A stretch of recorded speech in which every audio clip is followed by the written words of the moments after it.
social da polícia, que é construir alternativas de obediência à lei sob consentimento, de gerar controle e correção, quer dizer, diante da situação fática, o policial é levado a escolher qual caminho de cumprimento da lei será aplicado para aquele caso, né? Os policiais são, muitas vezes, inconscientemente levados a criar ou copiar soluções empíricas que são informais, portanto, não institucionais. Esse é o contexto que a gente tem a decisão discricionária do policial, o contexto de agir ou não agir e de como agir. Muito bem, a gente falando em polícia democrática, a gente tem que falar de democratização das práticas policiais. E como é que a gente faz isso? Reconhecendo as coisas como são, reconhecendo as coisas como funcionam realmente. Por isso é que a gente defende, por exemplo, a consolidação de uma vertente de sociologia criminal, de criminologia, numa ciência policial que a gente possa efetivamente desenvolver. Então, a gente chega efetivamente no nosso tema, o caráter discricionário da atividade policial. A gente tem uma imagem de que a polícia aplica integralmente todas as leis o tempo todo. Isso é uma ilusão. A polícia não consegue, nem o sistema penal, nem a própria polícia consegue aplicar todas as leis integralmente o tempo todo. Isso é uma ilusão jurídica que a polícia acaba penando, acaba sendo penalizada porque ela imposta essa obrigação e ela não tem condições de cumprir. A oportunidade da intervenção policial, ela se dá exatamente pela tomada de decisões discricionárias, ante a urgência, a oportunidade, ante a necessidade de atuar no aqui e no agora, né? A discricionariedade se verifica, isso é uma definição de discricionariedade, se verifica sempre que os limites efetivos ao seu poder permitem ao policial ou à própria polícia fazer escolhas entre possíveis rotas de ação ou inação. Nós estamos o tempo todo fazendo isso, como quando fazemos a gestão dos recursos policiais, a definição das nossas prioridades, a escolha do que a polícia deve ou não fazer. Então, é importante que a gente tenha em mente que o agir ou não agir faz parte da decisão do policial. A maioria das decisões policiais, ela tem por conteúdo não fazer alguma coisa, ficar parado, e elas têm pouca visibilidade, nós não falamos sobre ela, mas nós estamos o tempo todo decidindo não fazer algo, deixar as coisas como estão. Um grande exemplo é o exemplo de não prender uma pessoa. Isso é uma coisa que simplesmente não produz nenhum resultado jurídico, não produz nenhum documento, nada, e a pessoa fica presa, ou a pessoa deixa de ser presa, não tem nenhum recurso, e a coisa fica por isso mesmo, e isso é uma decisão importantíssima, né? A discricionariedade, portanto, é inerente a um meio de força cuja razão de ser é a tempestividade, é a oportunidade. A solução policial é uma solução individual para cada caso. Para cada caso, nós temos que definir e decidir como vamos aplicar a lei, como a lei será aplicada para aquele caso.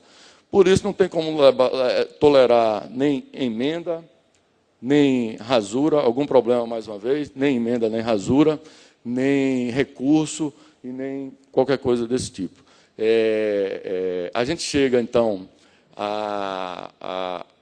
ao reconhecimento ou a gente chega a situação de que nós temos efetivamente que reconhecer a discricionariedade.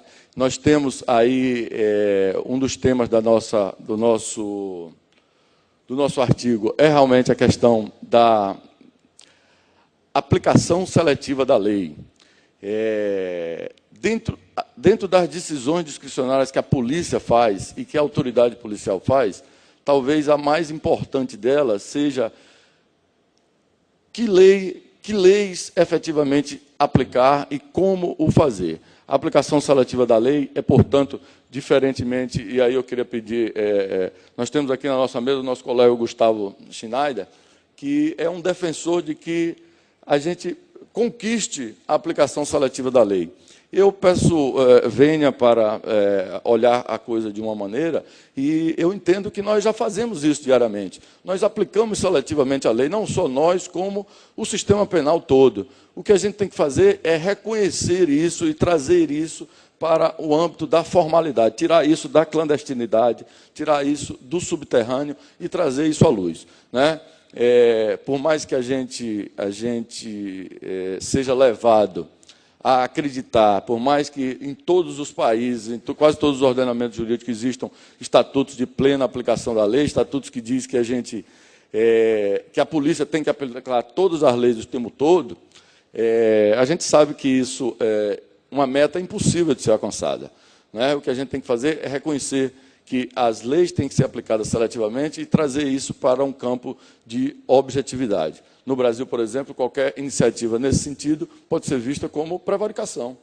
Como prevaricação. Nós estamos o tempo todo com a espada de Damocles, entre a cruz e a espada, entre fazer a lei funcionar na sua função social ou responder por prevaricação ou responder por não fazê-lo, né? Nós temos, então, diante da constatação de que é impossível suprimir a discricionariedade, impõe-se o reconhecimento. Mas como fazê-lo? Então, no artigo, a gente apresenta 3 modelos. O primeiro modelo seria o modelo identificado como máscara de plena aplicação da lei. É um modelo que, em um grande resumo, admite que a discricionariedade existe, a aplicação da lei existe, mas a gente tem que deixar as coisas como está. Joga por debaixo do tapete, que falar sobre isso é muito perigoso, né? A gente tem uma vertente que fala de construções de regras públicas, vamos descortinar essa realidade, vamos abrir isso para a sociedade e vamos ver como a sociedade delibera que isso seja tratado. Um outro modelo que a gente chama de modelo verdadeiramente profissional é um modelo que admite que algumas, mas não todas as decisões de aplicação seletiva da lei devam ser ocultadas ao público. E aí a gente traz a noção de reserva ou segredos profissionais, a noção que o professor Fernando Capês até nos falou aqui ontem, quando tratava da possibilidade de que algumas testemunhas se neguem a testemunhar, invocando o segredo profissional, um médico, um psicólogo. Então, o segredo profissional ele é um imperativo que está presente em muitas categorias, outras atividades do Estado, outras profissões, e eu acredito que a gente tem que ter também o âmbito de segredo profissional relativo às atividades de polícia, e é aí, nesse âmbito, que a gente pode tratar da discricionariedade e da aplicação seletiva da lei. Um exemplo claro é, por exemplo, as atividades do fisco, que divulgam a política de plena aplicação da lei, mas a sua atividade fiscalizatória é efetivamente seletiva e protegida pelo segredo profissional. A pesquisa científica, a medicina, uma série de outras profissões se utilizam também desse instituto. Isso é, portanto, uma necessidade técnica e prática do trabalho policial, onde a ciência policial pode nos ajudar a definir o conteúdo desse segredo profissional. Então, como conclusão, a gente traz, em primeiro lugar, que é imperativo que a gente possa reconhecer que existe discricionariedade, ela faz parte do nosso trabalho, a gente está tratando com isso diariamente, que ela é inerente às atividades policiais, e ainda mais, ela é o limite de qualquer controle legal.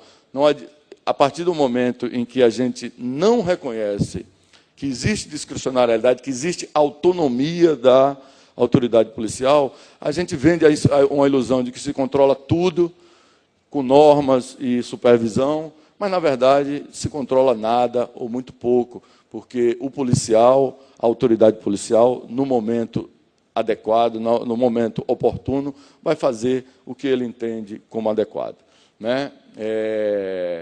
A gente defende, então, o reconhecimento da atividade policial e da atividade da autoridade policial como uma atividade peculiar que merece um tratamento adequado sob o ponto de vista de uma abordagem científica, de uma ciência autônoma e que possa penetrar nessa caixa preta e possa lidar com essas questões.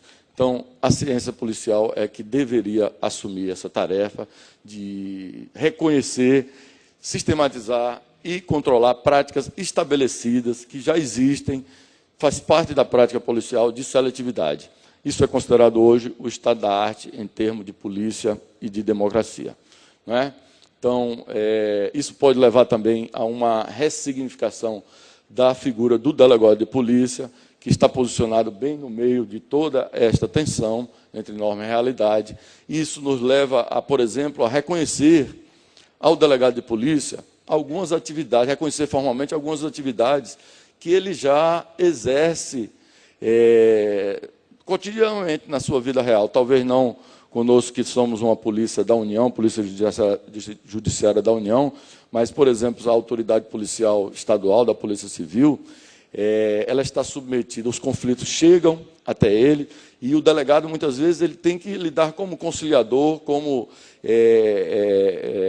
resolve aqueles conflitos antes de judicializar, antes de formalizar. Nós temos até aqui presente o nosso colega, deputado federal Fernando Francischini, Francischini, que tem um projeto do delegado conciliador, de reconhecer ao delegado de polícia essa atividade de conciliação que pode vir a reconhecer que uma delegacia de polícia seja equivalente a um juizado especial para os crimes de menor potencial ofensivo, para as contravenções.